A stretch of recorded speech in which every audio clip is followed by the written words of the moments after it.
because, of course, each week we've been catching up with our friend Dave, who, for no very good reason, has been walking from Land's End to Dan O'Groats, which is up in Scotland, and we don't really know why he's doing it. We've never really got to the bottom of that. He's certainly not doing it for charity, which is very, very perverse. We're catching up with Dave again now. Dave, are you there? I am, Steve.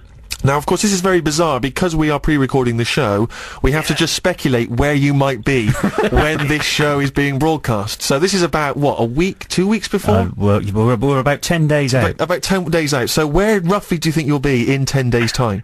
Well, it's a ludicrous idea. I don't even know where I'm going to be tomorrow. But, if you need adrenaline, I've got plenty of it. I think it's all that's keeping my legs together.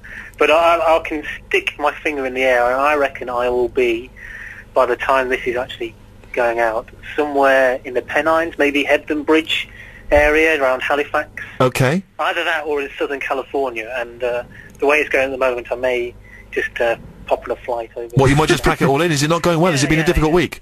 Well, I'm sure next week it will have been a difficult week.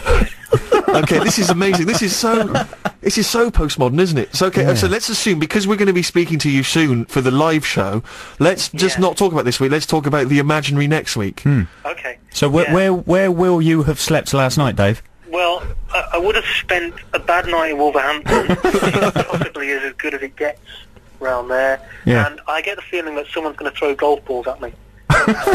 Why? Probably not as ludicrous or as far-fetched as it might sound. Why might they throw golf balls at you? I really can't go into it, but it will happen. Sure. Sure. Yeah.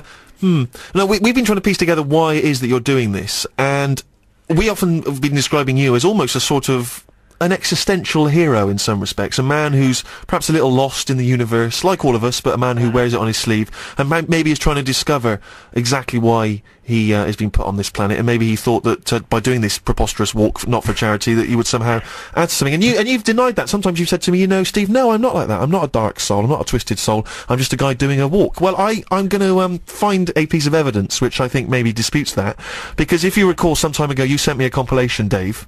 You sent me many, and this is part of the reason we have you on the show, because you're going to suggest a great tune for us. But you sent me a compilation, and you included in that a quote in this compilation. I don't know if you remember that. No. And I know it was probably only for my eyes. You know, you probably thought that it was a private thing between two friends. But no, we're now going to broadcast it to the half a dozen people still listening to the show. Yeah, go on, share everything. You lifted a quote between us. You lifted a quote from The Seventh Seal. Antonius Block, which I think is the main character in that.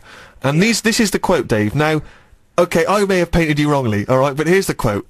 Through my indifference for people, I've been placed outside of their society. Now I live in a ghost world enclosed in my dreams and imaginings. That's not Timmy Bannett speaking, is it? Well, I don't really quite know what to say. He probably sounded clever at the time. I mean, it's a beautiful quote, and it's beautiful in its poetry, and I feel often the same way. It's a classic film, Steve. It's a great film, but I just wonder, is there a sort of darkness at the heart of Dave? I've never looked within. And I'd really rather not start doing it now. I think we're going to break him by the end of this walk. I think by the time he reaches Dan O'Groats, he's going to be a broken man. He's going to break down in tears on the end of the phone, and it's going to be a really moving experience, and maybe even award-winning. You'd like that, wouldn't you? I would love that, Dave. That really, all that this broadcasting thing is that you're sticking your foot out, and you're waiting for me to fall. That's exactly right. Huge. I'm sticking out one of my giant size 14s and waiting for you to fall flat on your face. And there'll be a big finger pointing at me and laughing, and it'll be your finger, Steve, and you're laughing. My finger laughing? And the only thing that's really keeping me going next week, which is really last week, is the fact that I want to prove you wrong personally.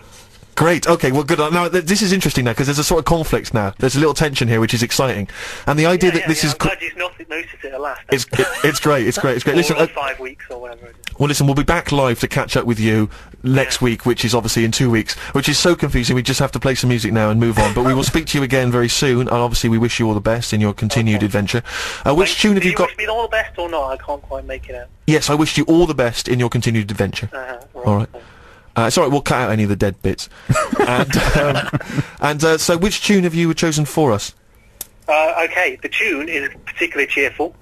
It's Patty Griffin, Tomorrow Night. It's beautiful from 2002, and it's soul music, Steve. Pure and simple. Dave, I appreciate that, and I appreciate you taking the time out of your lengthy walk to talk to us. As always, all the best. We will speak to you very soon. Thank you very much.